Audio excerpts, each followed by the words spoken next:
My fellow Americans and people of the world, this is President Trump, and I want to wish all of you a happy Purim. Let us together recount the story of this special holiday. King Ahasuerus was the king of mighty Persia. Horrible place. He decided to throw a huge party. Not as big as the ones I do every year at Mar-a-Lago, but very close. He asked his wife, Queen Vashti, to come downstairs. He wanted to show her off. She was very pretty. Obviously not as pretty as Melania, but very close. And she didn't want to come down. She didn't want to come down and hang out with him. She refused. And so the king beheaded her. Can you believe that, folks? Like ISIS. Horrible.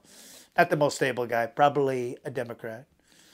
So he then decides to have a beauty contest to find the next queen. And quite frankly, he should have called me because everyone knows I have the greatest pageants. Everybody knows that. Beautiful women, unbelievable women.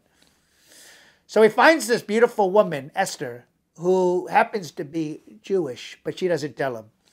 Esther is crowned queen, and Esther's cousin, Mordecai, a very talented person, amazing person, uncovers a plot to kill the king and reports it. And by the way, it was very accurate reporting, unlike the fake news like CNN, which is the corrupt news network. Horrible, terrible ratings.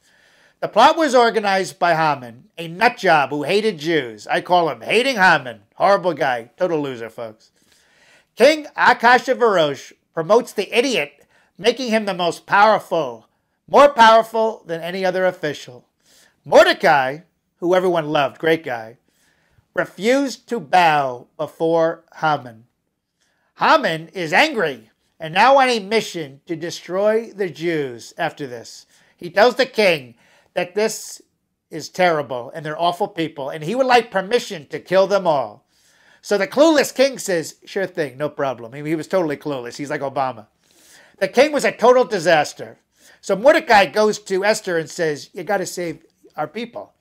Esther approaches the total choke artist king, which, by the way, was risking her life because everyone knows you're not allowed to approach the king uninvited. It's like ringing the doorbell at the White House.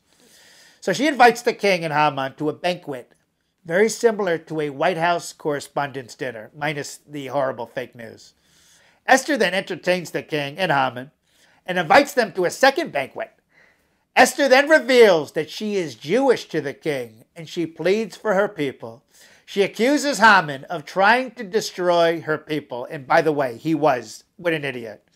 This clueless king finally smartens up and condemns Haman to die in the gallows that he built for the Jews. Finally, like Trump, the king made a fantastic decision. The Jews defended themselves throughout Persia and against those who still wanted to carry the decree to destroy the Jews. The Jews, like Trump, are winners. They won, and they won very, very big. That I can tell you. So the Jews proclaim the holiday of Purim as a festival to remind us that through times that look dark and even chaotic, there really is a divine orchestrator behind the scenes, ensuring everything is going to be all right in the end. I'm President Donald Trump, and you are watching JTV. Happy Purim.